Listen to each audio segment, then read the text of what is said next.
The two men were, to put it mildly, unpromising and even distasteful specimens of humanity. The older one was Gaius Marius. He was born in 157 in a small village near Arpinum, a hill town in Latium, of Volscian and Samnite origins, some 60 miles southeast of Rome. He was lucky to be a voting citizen of Rome, for the full franchise had been awarded the town only 30 years earlier. According to his biographer Plutarch, the boy's parents lived in very humble circumstances, and he is said to have worked for wages as a simple peasant. He may have been a blacksmith for a time. He grew up rough and uncouth and lived frugally. He seems to have been proud of his modest background. When campaigning later in life for public office, Marius certainly made the most of it, and liked to compare himself, a little in the manner of Cato, with effete aristocrats. "These proud men make a very big mistake. Their ancestors left them all they could, riches, portrait busts, and their own glorious memory. They call me vulgar and unpolished because I don't know how to put on an elegant dinner, and don't have actors at my table, or keep a cook who has cost me more than my farm bailiff.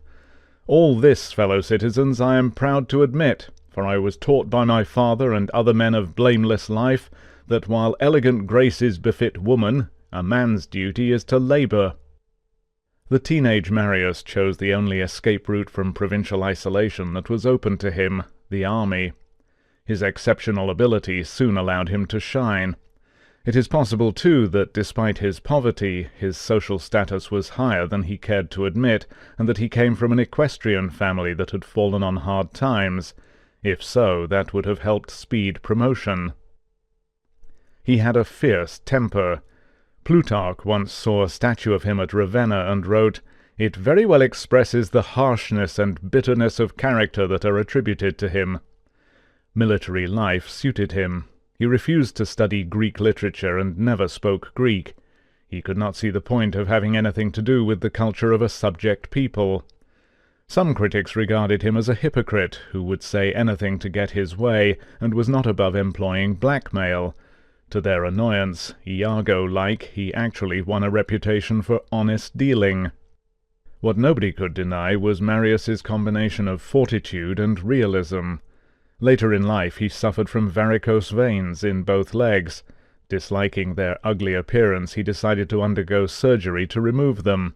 Anesthetic had not been discovered, but he refused to be tied down, as was the practice, to keep himself still. He endured the excruciating pain from the knife in silence and without moving.